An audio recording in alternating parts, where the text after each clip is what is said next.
নমস্কার বন্ধুরা, আমি পপিন। আমার রান্নাঘরে আপনাদের সবাইকে স্বাগত।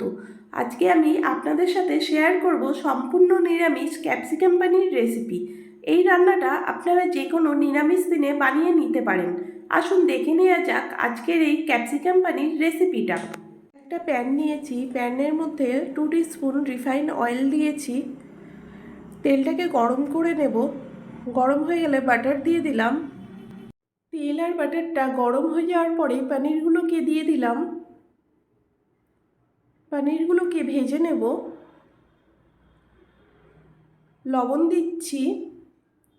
লবণ দিয়ে পনিরগুলোকে ভেজে নেব। পনির খুব বেশি কড়া করে ভাজবো না, তাহলে পনির শক্ত হয়ে যায়। পনির আমি হালকা করে ভেজে নেব। পনিরগুলোকে উল্টে পাল্টে ভেজে নেব।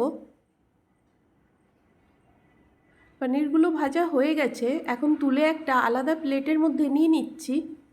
একটা বাটির মধ্যে গরম জল করে নিয়েছি।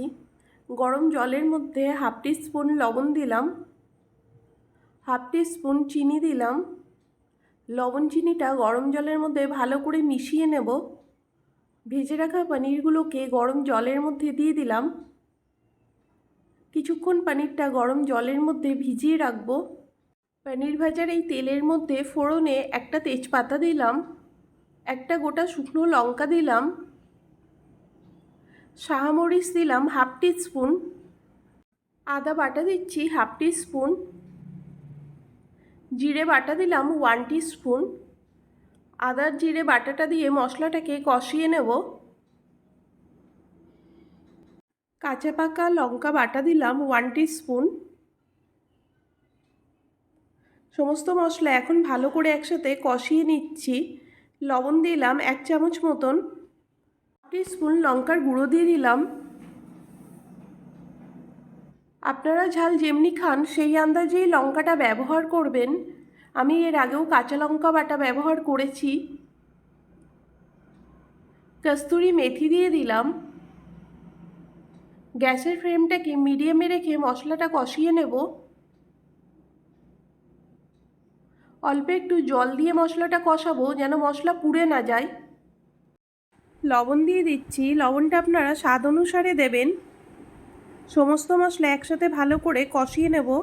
মশলার থেকে তেল ছেড়ে দিলে এবার এর মধ্যে দিয়ে দিলাম চৌকো করে কেটে রাখা ক্যাপসিকাম। ক্যাপসিকামটা দিয়ে মশলাটা 2 মিনিট মতন কষিয়ে নেব। ক্যাপসিকামটা বেশি গলে গেলে ভালো লাগে না। এবার এর মধ্যে দুধ দিয়ে দিলাম। গ্রেভিটা আপনারা যেমনি রাখতে চান সেই আন্দাজে দুধ ব্যবহার করবেন। আপনারা চাইলে দুধের পরিবর্তে জলও ব্যবহার করতে পারেন। যেহেতু নিরামিষ রান্না, দুধ দিয়ে করলে টেস্ট বেশি ভালো হয়। তরকারিটা ভালো করে ফুটে গেলে তারপরে এর মধ্যে আমি পনিরগুলোকে দিয়ে দিলাম। পনিরটা গরম জলের মধ্যে বেশিক্ষণ রাখতে হবে না, 2 থেকে 3 মিনিট রেখে দেবেন। তাহলে পনিরটা ভালো নরম হয় আর টেস্ট বেশি ভালো হয়। পনিরটা যে গরম জলের মধ্যে ভিজিয়ে রেখেছিলাম, ওই জলটা আপনারা ফেলে দেবেন না, পরে কোনো তরকারির মধ্যে ব্যবহার করতে পারেন। দেখেন তরকারিটা ভালো করে ফুটে গেছে, মাঝে মাঝে একটু নাড়িয়ে চাড়িয়ে নেব। তরকারিটা ভালো করে ফুটে গেছে, এখন আমি এর মধ্যে 1 টিস্পুন গরম মশলার গুঁড়ো দিয়ে দিলাম। গরম মশলা দিয়ে ভালো করে সব কিছু একসাথে মিশিয়ে নেব। লবণটা আপনারা আন্দাজ করে ব্যবহার করবেন, যেহেতু বাটারের মধ্যে লবণ থাকে, সেই আন্দাজে লবণটা ব্যবহার করবেন।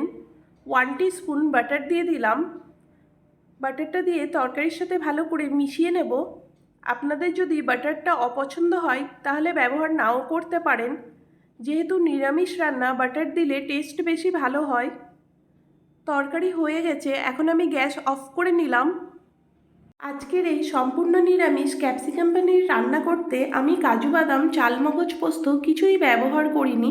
আমি যেমনি করে করলাম আপনারাও এমনি করে ট্রাই করবেন, কোনো কিছু স্কিপ করবেন না, দেখবেন টেস্ট খুব ভালো হয়। আজকের সম্পূর্ণ নিরামিষ ক্যাপসিকাম পানির রেসিপিটা আপনাদের কেমন লাগলো অবশ্যই জানাবেন। যদি ভালো লাগে আপনারাও ঠিক এইরকমভাবে বাড়িতে ট্রাই করে দেখতে পারেন। আমার চ্যানেলে নতুন কোনো বন্ধু থাকলে আমার চ্যানেলটাকে সাবস্ক্রাইব করে নেওয়ার অনুরোধ রইল। পুরনো বন্ধুদেরকে পাশে থাকার জন্য ধন্যবাদ। বেল আইকনটা প্রেস করে নেবেন, কারণ আমি যখনই কোনো নতুন রেসিপি দেব খুব তাড়াতাড়ি আপনাদের কাছে পৌঁছে যাবে। আজকে এই পর্যন্ত, আবার হাজির হয়ে যাব নতুন কোনো রেসিপি নিয়ে। ভালো থাকবেন, সুস্থ থাকবেন, ধন্যবাদ।